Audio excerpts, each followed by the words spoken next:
Hello, everyone, and welcome to the first, but certainly not the last, virtual beer tasting with Feast Magazine. I'm Kat Neville. I am the publisher of Feast, and we have a really fun lineup for you tonight. We are going to be tasting over the next hour 10 locally made craft beers, and you're going to hear directly from folks from the brewery. And I know that you all received your boxes full of beer and goodies. So in order to make sure that we stay on time, I'm going to dive right in. But before I do, I of course want to thank all of our sponsors. Now, forgive me, I'm checking my notes because we have a lot of them, and without their support, this would absolutely not be possible. So I want to thank DataShare, Noble Ice Winery, Wood Hat Spirits, the Beef Jerky Outlet, Guy's Chips, the Kirkwood Popcorn Company, Experience STL, and St. Louis Distillery. You have all those wonderful treats to go with your beers, and I encourage you to sample them while we sample these beers over the next hour. So I think we should go ahead and dive in and get started with our friends from Boulevard. We're going to check in with Jake, and the first beer we're tasting is the Space Camper Cosmic IPA. So Indeed. I'm going to crack this open. Cheers. Cheers, Jake. All right, first one. I mean, that's delicious. It's a classic IPA. Yeah, pretty straightforward IPA on this one. It's one of our newer IPAs. We've got a few in the line there, but this is a fun one to come out with. We've got a couple different hops coming out of this one. Equinox, it's called Space Camper because Galaxy hops are a huge one in this. I get a lot of really fun tropical notes off of this one. And it changes for me over the course of as it warms up. So I get a lot of pineapple, nectarine, a lot of IPAs. You usually get grapefruit. I don't get a lot of that off of this one. But yeah, pineapple I'm getting a ton of today. Mango is another big one off of this. Nice, easy drinking IPA, 5.9 ABV, 50 IBUs. So it's kind of right in between a session IPA and a standard IPA. So yeah, it's super fun. We're super excited about it. Yeah, absolutely. And I mean, it's really great for summer because that bitterness just kind of makes you feel just kind of cooled off, but the fruitiness really does kind of match. But this is one of your year-round beers, is that right? Yep, it's been a year-round beer since it came out a couple years ago. Yeah, 2 years ago. It's a year-round one. Yeah, solely in cans. What's that? It's solely in cans. Oh, perfect. Yep, no bottles on this one. So, so tell us, obviously, if this is year round, what else is going on at Boulevard? What do you guys have that's seasonal? Oh, we're constantly doing seasonal beers here. This year, we're releasing about 80 different beers out to market, roughly, and a bunch of those are seasonal. We're wrapping up on Zone Wit Beer is our big summer seasonal, and the one that's coming out pretty soon here, and I noticed you mentioned that before, talking about what's coming up in the near future. We've got Bob's 47 Oktoberfest coming on. That's by far our largest selling seasonal. It usually comes out about this time of year and it'll sell out in about 2 days. Yeah, so if you like Bob's 47 Oktoberfest, buy it now because it doesn't last for very long. Well, and also you have recently introduced 2 lines outside of the traditional beers. You have the Fling, which are these canned craft cocktails, and you also have Quirk, which are the hard seltzers. Yeah, absolutely. They've been great for us there. And so Fling was last year that we did those.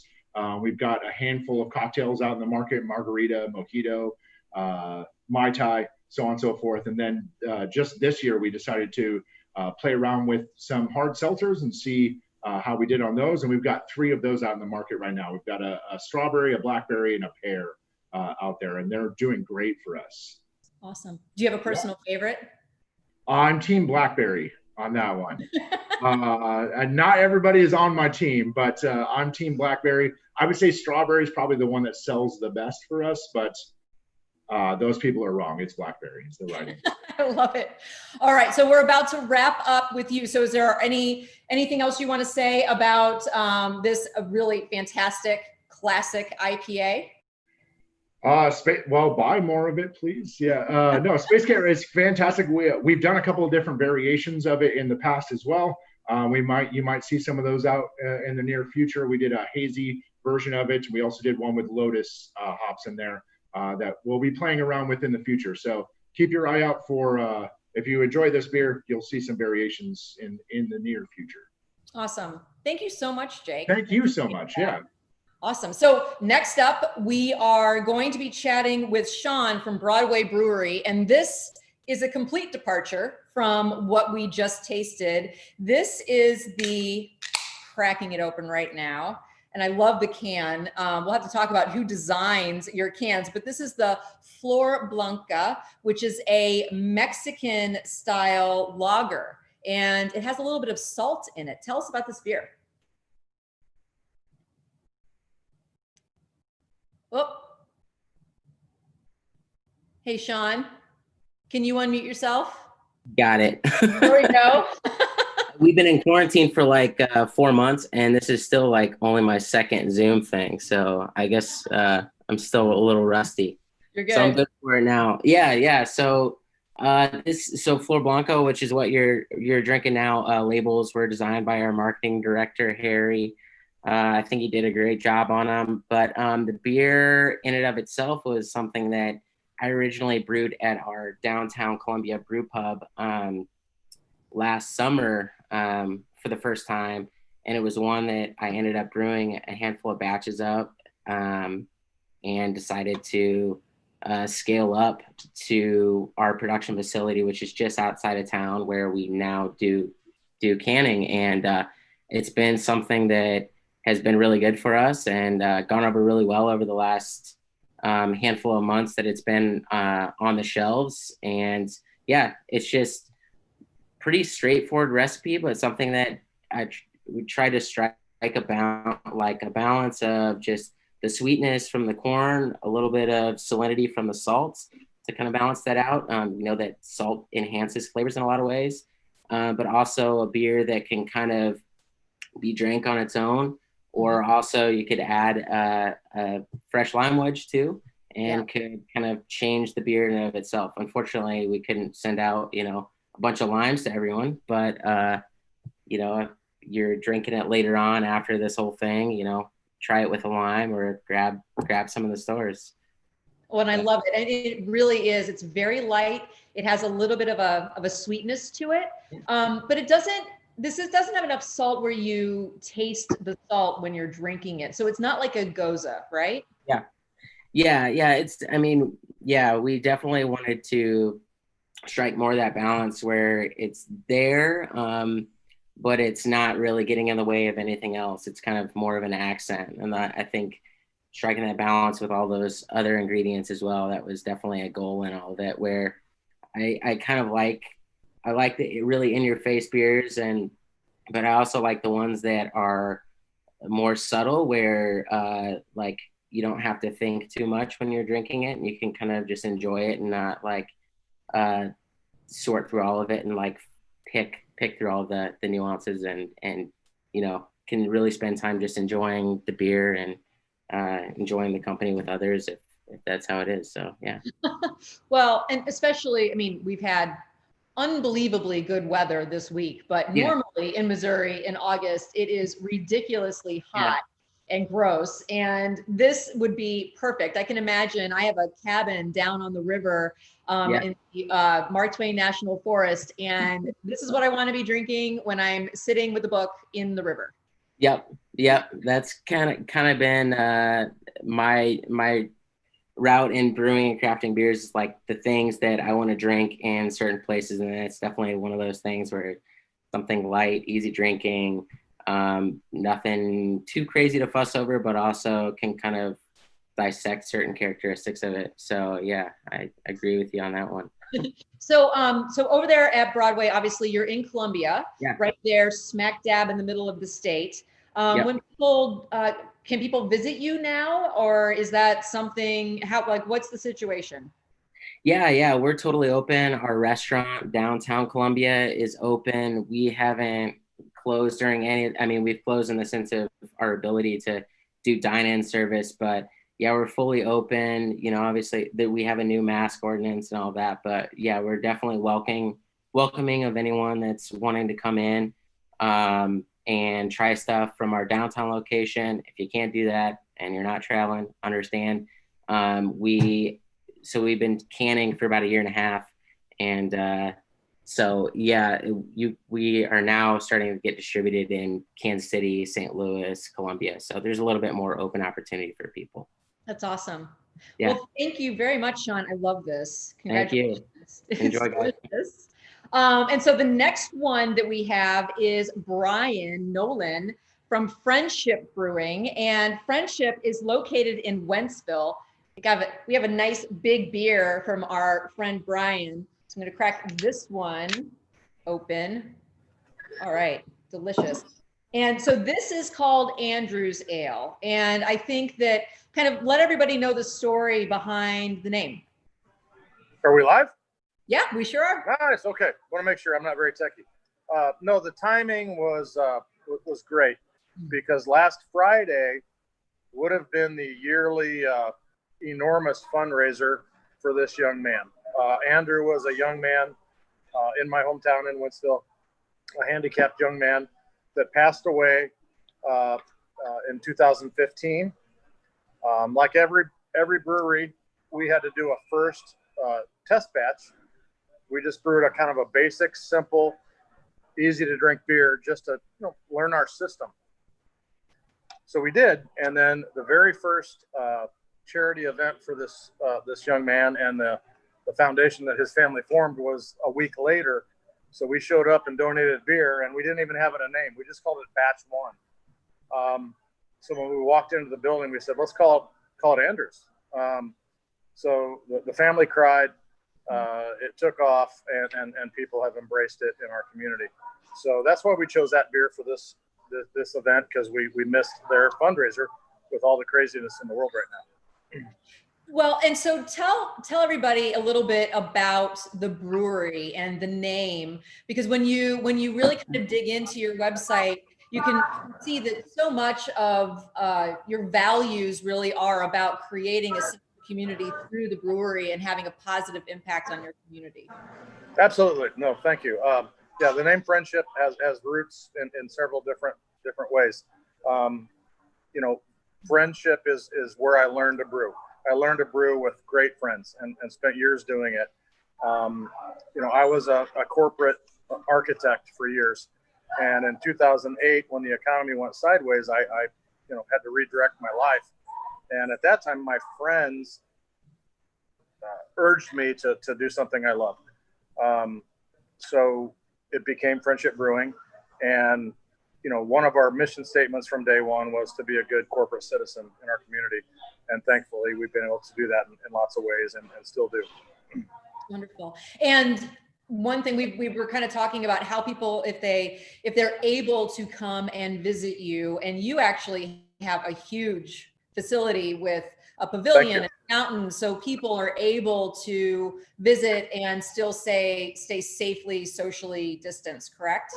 Thank you so much. Yeah, no, we're very, very fortunate. I'm very thankful that our property is an entire city block. We have 18,000 square feet of outdoor seating,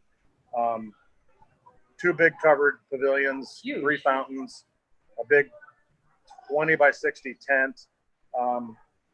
When people come here and say, can we have 6 feet? I tell them you can have 60 feet.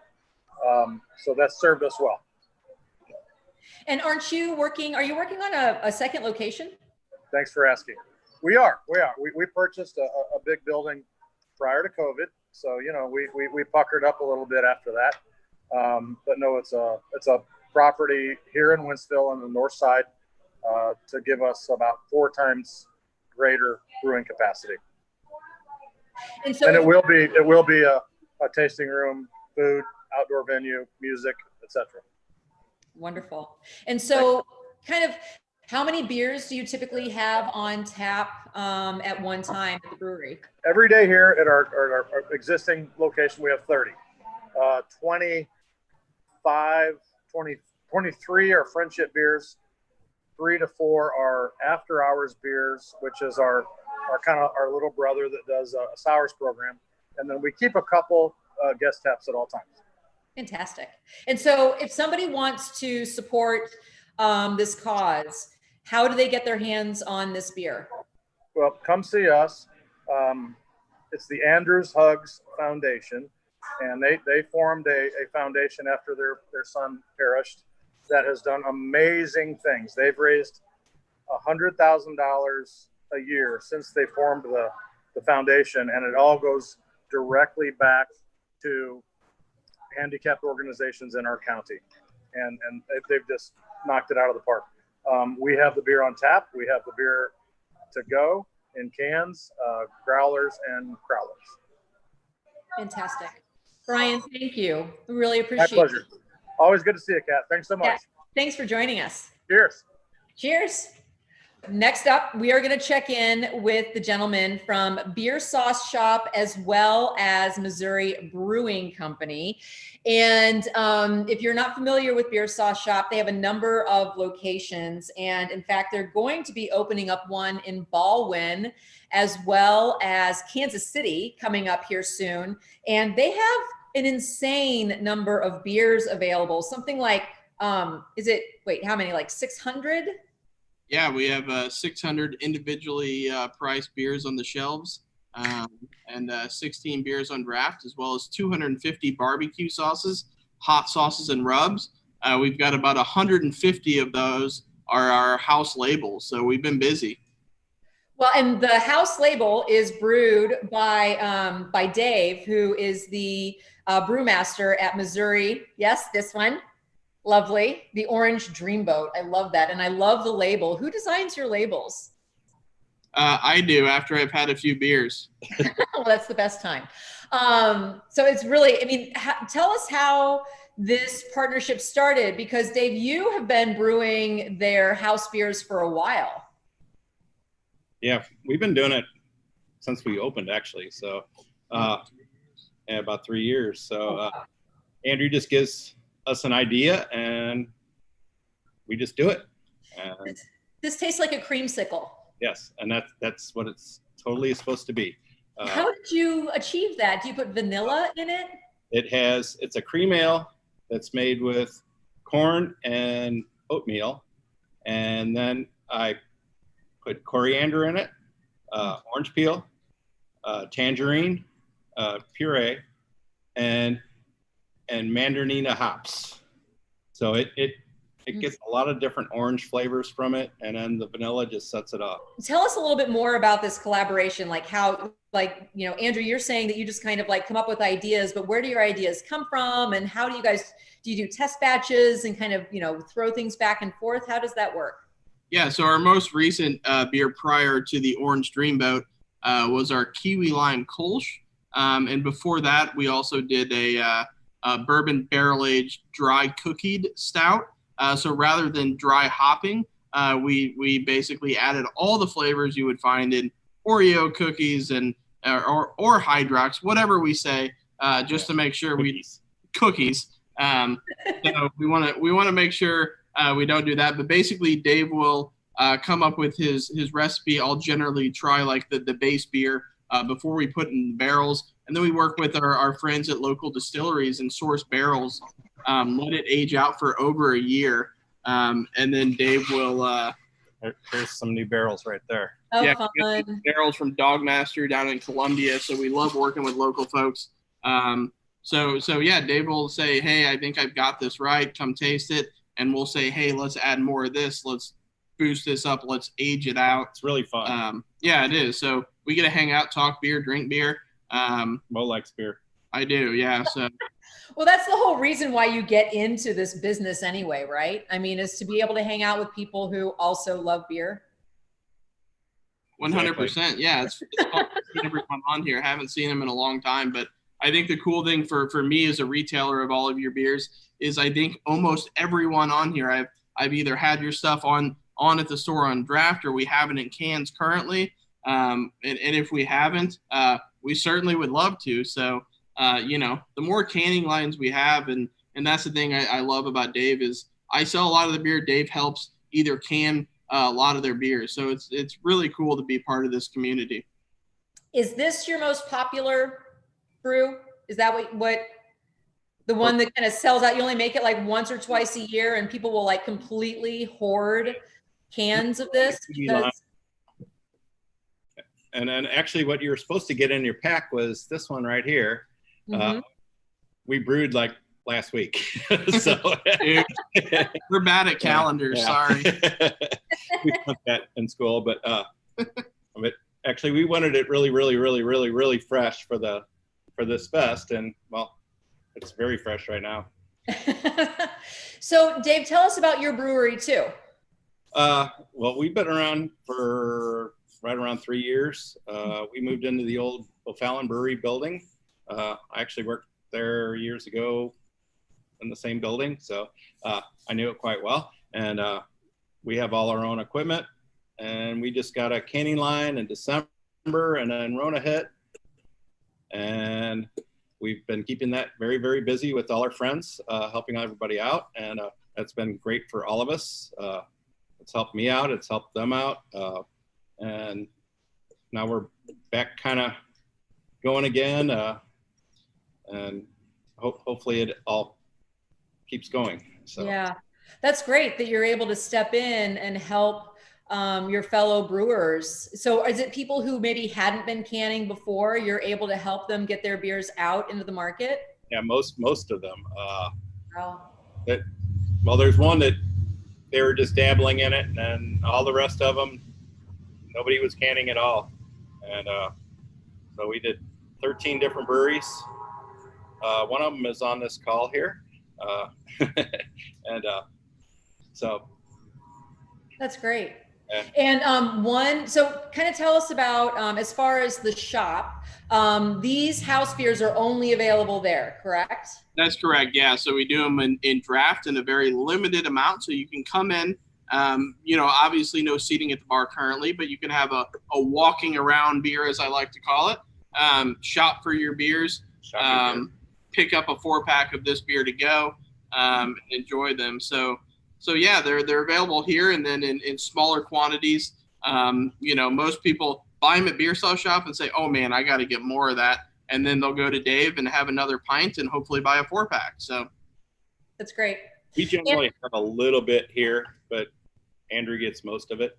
So well, and I do want to mention just really fast, because I'm going to jump back to Eli here in a second, but you also have barbecue available at the shop now, right? We do, yeah. But both of us do. Yeah. So, and actually, there's a further collaboration. So, Big V's Barbecue is going to start working. He's working with Dave now, and he's going to work with us. So, Kat, I think you know Vito. Mm-hmm. Oh yeah, definitely. So we just had a nice sit down. So yeah, we've got barbecue available now. 8 different sandwiches, cool sides. So generally, you can sauce your own. We have about 100 sauces that you can choose from. Currently, we're filling them up in sample tasters for you to dip in, but generally, the sauce bar, you can try them all. Unbelievable. I mean, you'd have to come to the store multiple times to experience everything you guys have there. My plan is working. I love it. Oh, that's great. Okay. Thank you so much, gentlemen. Your beer is delicious. Thank you. Okay. I think we're going to be able to chat with Eli now. Eli, can we hear you? I hope so. Hello. Ah, there you are. Okay. Awesome. Hello. Sorry about that. That's okay. I had to switch to my phone, so we're on backup reserves. No worries. Now we have this really gorgeous sour beer. Tell us about it. This is #1 in the series of Sour Soul. So this one came out, this summer, just recently. So we really just wanted to have a beer that embodied, light, easy drinking, but vibrant, enjoyable beer for the hot weather. It's crisp, it's light, it's enjoyable. It's also soft. It's very fruit forward and expressive. So it's rewarding, but easy to drink. And so as you forget about it, enjoy life, and then you can circle back and just be completely taken back at how much there is in the contents as well too. So this one's passion fruit and guava. Aids in the mouthfeel. It's softer. It's only 4% ABV, but it drinks like it's a little bit heavier than that, partially from the contribution of the fruit. And yeah, it's really exciting beer. It uses a brand new organism, new to us. That's actually like a modified yeast strain that produces the lactic acid. So there's no bacteria in this beer. It's a little different. It's fast fermenting, and it sours the beer fast too, and it's clean of off flavors. The yeast doesn't produce a few different off flavors that lactobacillus and Brettanomyces and other cultures can oftentimes produce. So we're pretty happy with it. That's really interesting. And, you know, some sour beers can be almost vinegary, but that's not the case with this. I mean, it really has kind of almost a citrusy sour aspect to it. So it's really pleasant. It's very refreshing. Yeah, the yeast that we use produces quite a bit of lactic acid, which comes off as pretty like bright and lemon, acidic kind of character usually. And that's coupled with guava and passion fruit. And the guava really aids in that almost kind of like citric impression combined with the acidity there. So that's awesome. Yeah, and very bright flavors. I see that you have situated yourself in front of your barrels, and I guess you have like 120 barrels now in your barrel aging program. Is that right? Yeah, we've grown over that now, but yeah, I think when I spoke to you, we had just filled like our 120th barrel. So yeah, we're about a year old here. We're based out of Jackson Hole, Wyoming, and this is a new frontier for us in the St. Louis area, and we've been, you know, slowly growing here at our new facility and filling barrels as well as keeping our pub supplied. So we hope to release some of our first offerings from the cellar this fall in bottles, and we also hope to release cans and draft beer into the market too, of our non-barrel aged sour beer to the market too, to St. Louis and beyond around the same time. That's great. And as far as being able to come to the brewery or not, what is, you know, what's going on at the brewery? Yeah, well, we've got a pretty large facility here. I think we're about 10,000 square feet, and we're at 50% capacity. We're in the St. Louis County, so we adhere to all the policies that they request of us to honor. And so we're at, yeah, like I said, we're at 50% capacity, and we're social distancing, and we've got digital menus and extensive cleaning protocols. And but we are open Tuesdays through Sundays from in the weekdays it's 4 to about 10, and weekends we open at noon. And so yeah, we'd love to see any of you all here come and try our fresh draft beer, and yeah, and cheers each other and at a safe distance. Well, cheers to you, Eli. Thank you. And I'm glad that you unmuted. It was nice to talk to you. Thank you. Thank you so much. Yeah, I appreciate it. Cheers, everyone. I have to set this down because I have 5 more beers to taste, but I will be going back to this. Yeah, this one's dangerous. It's only 4%. Okay, so next we are going to be visiting with Lauren from Old Bakery Beer Company, which is in Alton, Illinois, right there, right on the edge. You guys are almost overlooking the river, essentially, aren't you? Yes, we are. So we're kind of on a highway, so it's not like a great river experience necessarily, but you can see the river and the bridge and everything from our windows right there. And I actually, for Feast TV, I had the opportunity to visit Old Bakery Beer Company like relatively soon after you opened, and I was really struck. You're an organic brewery, a certified organic brewery. So kind of talk about that and your focus on sustainability, and then obviously we'll drink the beer too. Yeah, well, that kind of blends into the beer a little bit too. So we have one kind of favorite local certified organic farm to work with, which is Cow Creek Farm. So we kind of find any reason we can to throw some raw wheat into our beer, because that's the main ingredient that we can buy from them. So the base of the beer we're drinking today is 40% of their raw wheat makes up the kind of grain base of that beer. So that's always wonderful to work with there in central Illinois. But yeah, it's a beer mosa. So essentially this is like tailor-made for brunch. It is, yeah. So this beer was it's appropriate that I'm doing this today, even though I didn't personally make the beer, because this is one that I requested. I had already just been putting orange juice in a lot of my beers anyway, or I recommend it with our blueberry cream ale. If this goes well, next year we might have a blueberry beer mosa too, we'll see. But I just really enjoy it. I'm kind of a lightweight, much to the dismay of a lot of my employees, but so I like to go down my beers a little bit, adding a little bit of orange juice and things. So this is super sessionable at 4% alcohol, and the orange juice kind of helps just make it super drinkable, and yeah, perfect for brunch. Well, I mean, and really the kind of like that tart, bright acidity of orange goes beautifully with the beer. I mean, it doesn't taste like you took a beer and just dumped a whole bunch of orange juice into it. It really marries beautifully well, I think. Yeah, I think it goes really hand in hand with the wheat really nicely, with this beer in particular. So yeah, we're really happy with it. I'm glad they met my expectations. Good. That's always the hope. And as far as the brewery, you guys have an extensive food program. It's not just the beer that's happening at the brewery. So kind of tell us what the experience is at the brewery right now. Like, what are you guys serving? Can people come in and drink on site, or do they have to take it to go? Like, what's the situation? Yeah, so we're open both for dine-in and curbside pickup, carry out, all of that.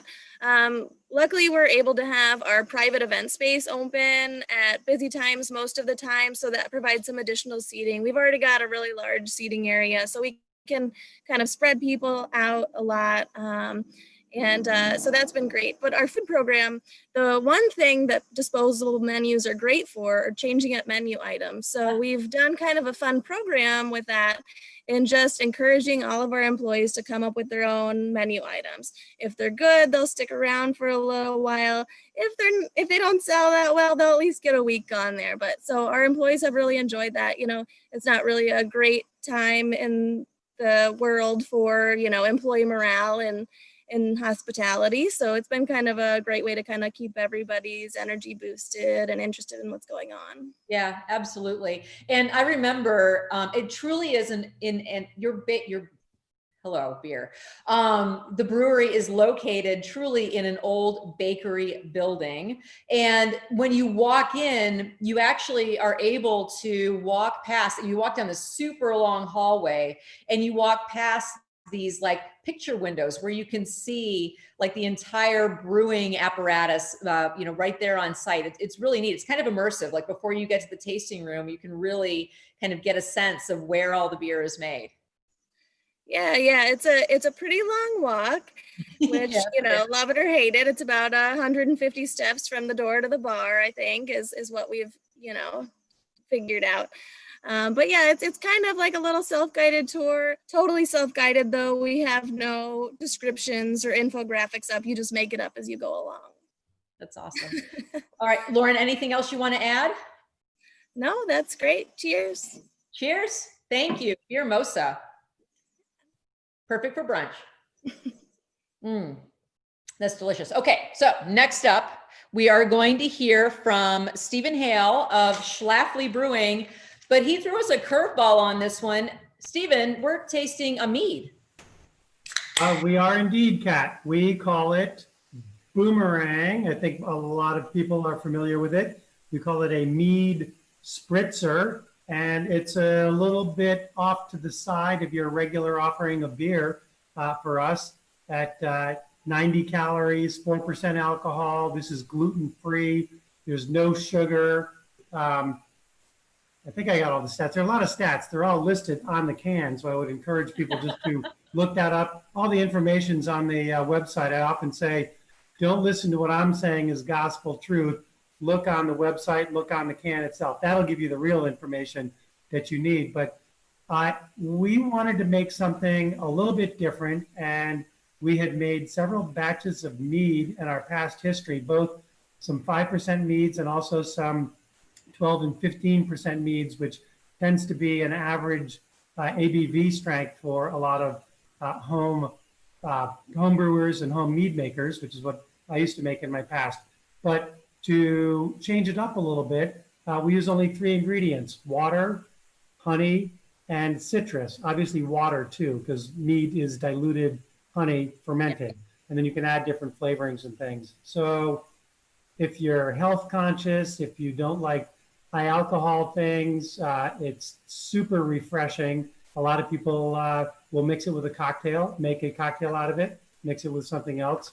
So if my gaze goes over this way, it's because Kat's on this side of my screen. So even though I know I should be looking into the camera to see you. And I also wanted to say, I'm glad you did this alphabetically, because if our brewery began with a W or a U, then I'd be coming last. So good luck, you guys, being the last ones after Kat drinks 8 or 9 beers before she gets to you. So I'm just sipping. I'm not drinking, I'm sipping. Better you than me, because I've tried to do that before with a couple, but no, this is better to pace this way. So, so if I'm talking about the beer, or in our case, the mead spritzer, 4% alcohol, 90 calories, super delicious, very refreshing, available in 6-pack, 12-ounce currently. You can get it on tap, on draft at our 3 locations. So there's that. Nice to see you're drinking it out of a can. And if anyone says you have to decant into a glass, tell them to stuff it, because you can drink beer however you want. You can drink out of a red Solo cup, a can, a bottle, or whatever. There is not a whole lot of hop aroma in this, because there aren't any hops in this. So drinking out of a can is fine. Plus, label out, everybody. That's how you do it, right? The big boys trained us well for things like that. Well, and so as far as the other things that SCHLAFLY kind of has on tap, along with, you know, the experience in your tasting rooms, because you do have the new one that just opened up, kind of like give us the lay of the land of how people can come and taste on site. The current lay of the land is reduced capacity at the tap room downtown, Bottle Works in Maplewood, and as probably pretty much everybody watching knows by now, we purchased the Trailhead Brewery earlier this year. The shutdown for us coincided with a bit of the worldwide U.S. shutdown recently. So we revamped things and reopened as SCHLAFLY Bankside in the old Trailhead location. Again, with more limited capacity, but also curbside. So there's still a lot of takeout available, both beer and lots of food options. And the menus at all 3 locations are all very different. So we're still operating the 3 locations as well as we can, as long as this doesn't turn into what was the Black Plague 700 years ago that lasted 5 years or something? No. Wear your masks. Don't say this. That. Use the sanitizer and wash your hands and everything, and drink a lot of beer, or mead spritzer in this case. This is great. Thank you so much, Stephen. Very refreshing. Thank you, Kat, and thanks to everybody putting this together. Look forward to seeing y'all soon. Absolutely. But I'm going to stay right here. Okay. So next up, we have 3 more fantastic beers. And so now we have Springfield Brewing, and I'm going to use my Noblesse opener that came in my goodie bag to open up this beer. So this is actually called the Mayhem Marzen, and Marzen beers are the original Oktoberfest beer. Is that right? Oh.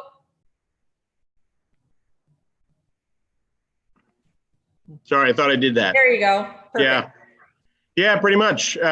We just shipped Märzen out to distributors this week. The crazy world of beer seasonals, where the fall seasonal gets shipped in beginning of August. But yeah, this beer was one of the first beers that we brewed here at BrewCo back in '97, and it's been a long time, and it's been very, very well received. 2 World Beer Cup medals, a JBF medal. We're pretty happy with it. A lot of Munich malt. It's kind of bready, a little bit of caramel. Yeah.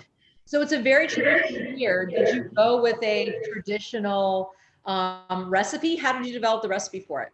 Yeah, it's not my recipe. It's my predecessor's recipe. But yeah, it's pretty traditional. It's a pretty extensive mash profile. We use a nice old German lager yeast, and you know, it ferments pretty clean. A little bit of sulfur at the start, and then it dissipates with time. we have the good fortune of having enough capacity to lager it for a while and not have to rush it out the door. That's great. Yeah. So, do you really kind of focus on more classic beer styles, or how do you play around? Kind of tell us about your creative process. Yeah, so it's been a while. So we've gone through several stages. I think German beers have been a focus. Certainly, which one of these is not like the other? We're the only beer with a bottle here. Doppelbock has been a beer that we produce annually. We've got a Hefeweizen as a summer seasonal, Märzen as a fall seasonal. We're starting to build on that tradition, not necessarily go away from those traditional German beers. But today actually is day 2 of our can installation. Oh, so, yeah. It's been a day of troubleshooting, let's just say. So, perfect time to do a live event, right? Yeah. As we get into, cans allow us to do a lot more different things in a lot more smaller runs, and because we're a brew pub, so we have beers that we kind of crazy beers or wild beers. They're a little less out of the box beers that we make here in the restaurant. And we never really had a vehicle to share it with people outside of the restaurant. So we're hoping that the cans will allow us to do that. That's fantastic. And so what is the experience at the brewery in Springfield? Yeah, Springfield, like many places, a few weeks ago passed a mask mandate. We're at 50% capacity, no bar seating, no counter seating. Still though, we're a pretty big facility. So we've got a couple outdoor patios. I think we can get about 200 people inside the place and still be safe and responsible. We closed down for a little while back in March. We opened up and did curbside and tried to pivot and, continue to get beer into people's hands. And then the restaurant reopened in the beginning of May. Fantastic. Yeah. Well, cheers to you. This is Prost. Yeah, Prost, exactly. Okay. Thank you so much, Brian. I appreciate that. Sure thing, Kat. Yeah, this is like, it's got a nice sweetness to it. Yeah, it's nice and bready. There's a little bit of caramel. It's malty. It's definitely something different, but something that has always been there. Perfect. Thank you. Sure. All right. Next up, we are going to visit with our friends over at Urban Chestnut, and we're going to check in with Nate. And we have a Radler from Urban Chestnut. I'm going to crack this guy open. Sorry, Steven, I'm pouring mine into a glass. I hope that's okay. Do you want me to pour mine into a no, glass? You do you. As Steven was right. You do what you'd like to do. I'm just a glass guy. I have my go for it. I'm not gonna stop you. I have my Wood Hat Spirits glass right here. Very nice. All right, perfect. So a Radler. Tell us about the history of the Radler and how it connects with what you guys are doing at Urban Chestnut. Sure. So this does connect with Florian Kuplant, our brewmaster, with his Bavarian heritage. He is a Bavarian by birth. And the history of the Radler is that Radler means cyclist in German, and is typically a pale lager mixed with a lemon soda, as this is. There is a legend that there was a guy named Franz Kugler who had a place called Kugler Arm just outside of Munich. And one day in June of 1922, he saw a huge group of cyclists come to his place, and he feared that he would run out of beer. So to make sure he had enough to serve them, he mixed the beer with lemon soda, called it a cyclist, a Radler, because, hey, you don't want to drink something so heavy as beer if you're riding a bike, or, well, so he said. And legend was that was the birth of it. I don't doubt that happened, but there's evidence that people were drinking something like that, people who rode bikes or had already been drinking that. So this is in the same vein. It's made to be a refreshing drink. We make our own lemon soda in-house to mix with pale lager. And we do have several very enthusiastic cyclists here at Urban Chestnut, including Florian. In fact, they have done a cross Missouri ride. They rode from Kansas City to St. Louis a couple of years ago. And this was definitely something they drank when they made their return from that jaunt. How many days did that take? They did it over about 3 days. I think they left on a Wednesday, and they did have someone from the sales team in the sales van who was making sales stops along the way and was also there in case someone just had to tap out for the day. So, wow. I mean, that's a commitment. If you're going to, ride your bike across the entire state of Missouri, that you need some beer to fortify you on that trip, I would say. Beer to fortify and beer to refresh afterwards. And the Rodler does tend to work out for that.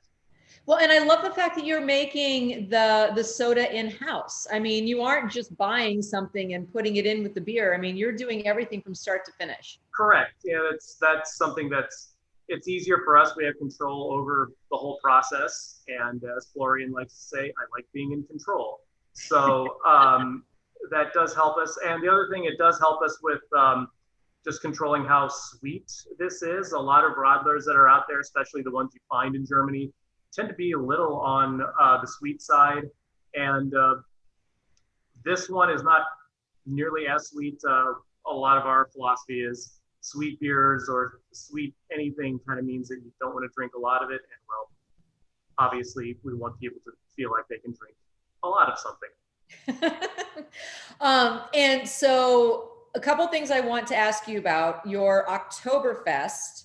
Yes. And then also you have a partnership with Purina that you've launched. So can you talk about that too?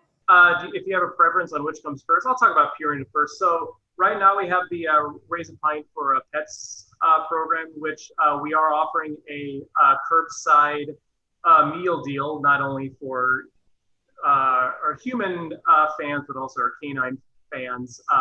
It does include one of our URB pizzas to go, a 4-pack of Urban Underdog, our American lager, as a koozie, as well as a bag of Purina vegan strips for the canine friends. I know my dog definitely is a big fan of them. I think he even knows the sound of them when I open them up. But Purina will donate $10 for every one of those that is purchased. So you can just go to our website, order one of those. You'll get a message when it's ready. And so you can also help shelter pets, which Purina donates that to a wide variety of animal shelters. So yeah. That's wonderful.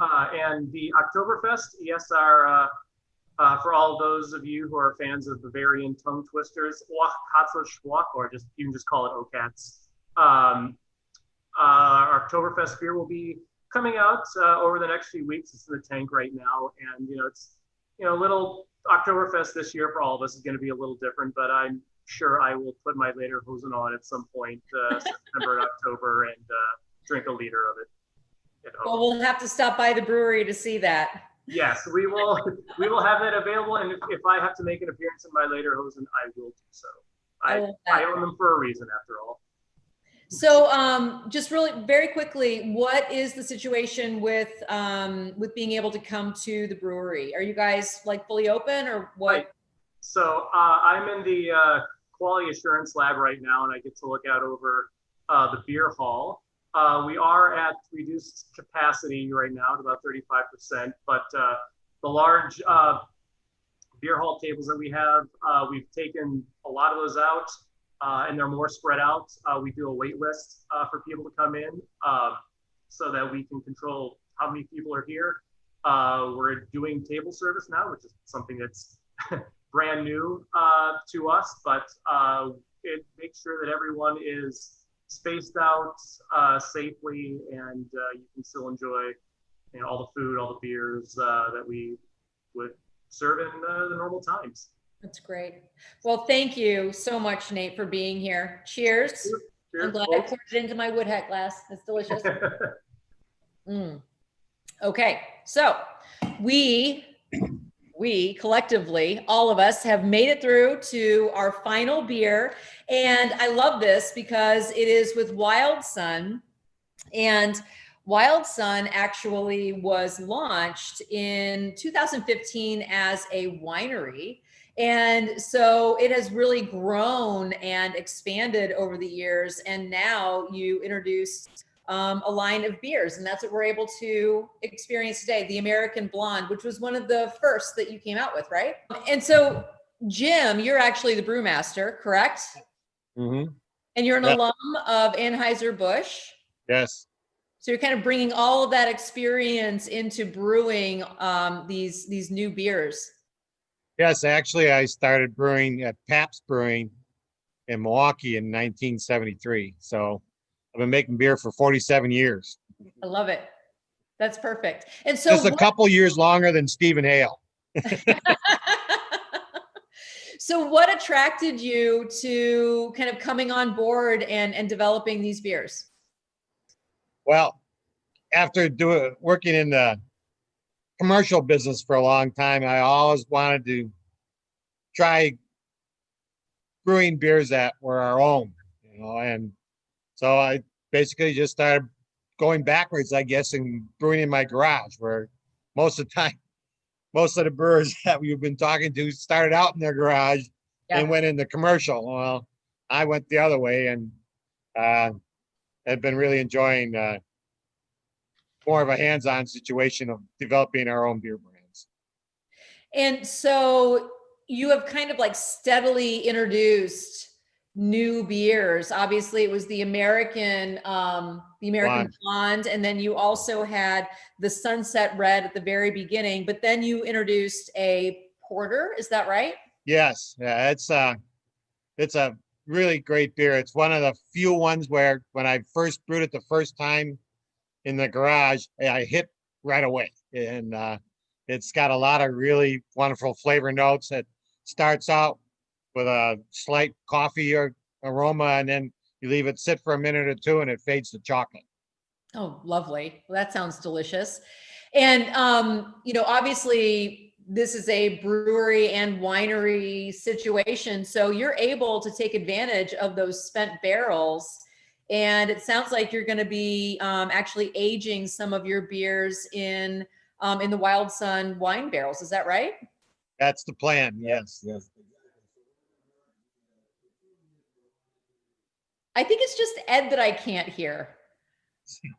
He's so soft-spoken. That's the problem.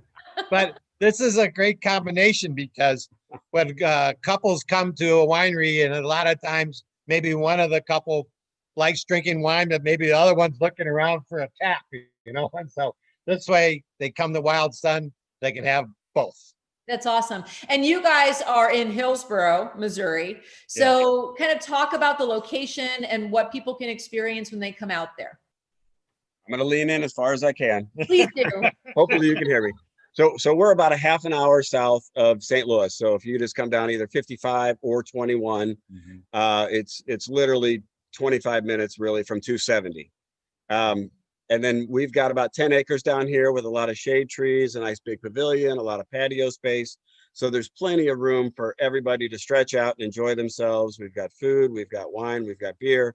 So live music on the weekends. So it really is a great place to just truly enjoy. You can get a little bit of the view behind us. Get a little closer, Ed. Sorry. You can get a little view behind us. Sorry about this. So embarrassing. It's my first Zoom meeting. He's so soft-spoken. But anyway, there's a lot of great room for them to spread out and enjoy themselves for the day. That's wonderful. Yeah, I mean, it was pretty neat the first day that we opened after things started to loosen up a little bit. We hauled all the picnic tables and tables that were in the main pavilion and spread them out over 10 acres. And so there's picnic tables as far as the eye can see. There's people everywhere. It's really fun.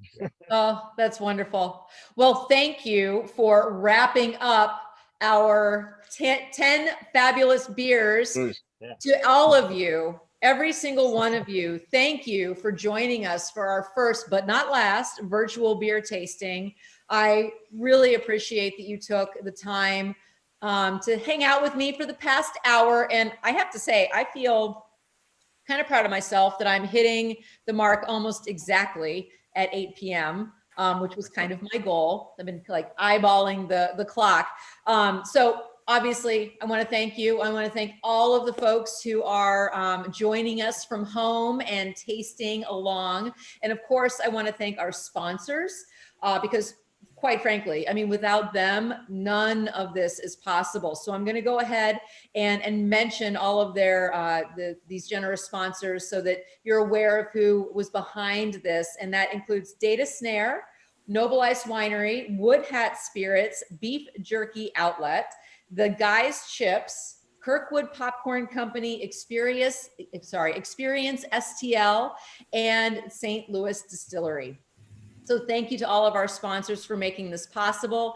Thank you again to all of these breweries. Oh my gosh, I mean, there's so much amazing beer that's being brewed across the region, and you're emblematic of the creativity and the quality of what is being made right here at home. So thank you so much. And I also want to announce, all of you guys can mark your calendars. October 8th, we are hosting our next virtual Wish You Were Beer tasting, and it's going to be focused on Oktoberfest beers. So don't miss that. Make sure you put it on your calendar and watch feastmagazine.com for more information on that.